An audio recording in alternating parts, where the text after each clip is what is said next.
ঘনচিৰিকা আহা জপিয়াই খুটি খুটি চাউল খোৱা দিছু দলিয়াই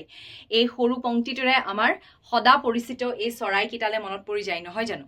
আজি হৈছে বিশ্ব ঘনচিৰিকা দিৱস বা world sparrow day world sparrow day 20 March তাৰিখে পালন কৰা হয় 2010 চনত প্ৰথমবাৰৰ বাবে এই দিৱস পালন কৰা হৈছিল আৰু নেচাৰ ফৰএভাৰ সোসাইটি নামক ভাৰতীয় এটি বেচৰকাৰী সংস্থাই প্ৰথমবাৰৰ বাবে এই দিৱস পালন কৰিবলৈ আৰম্ভ কৰিছিল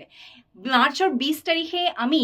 ৱৰ্ল্ড স্পেৰো ডে বা বিশ্ব ঘনচিৰিকা দিৱস কিয় পালন কৰোঁ আপোনালোকে মোক কমেন্ট সেকশনত জনাবচোন আৰু এটা কথা কৈ যাওঁ মনত পৰোতে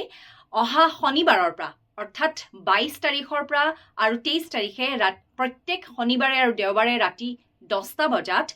আড্ডা 247 নৰ্থ ইষ্ট এপিএছচি চেনেলত আহি আছে নিহাৰিকা মেমে অসম তথ্যকোষ নামৰ এটি সিৰিজ লৈ পেলাই অসমৰ হিষ্ট্ৰী অসমৰ পলিটি অসমৰ জিঅগ্ৰাফি অসমৰ ইকনমি সকলো পোৰ্শন তেওঁ সেই সিৰিজত কভাৰ কৰিব পাহৰি নাযাব ৰাতি 10টা বজাত প্ৰত্যেক শনিবাৰ আৰু দেওবাৰে কোট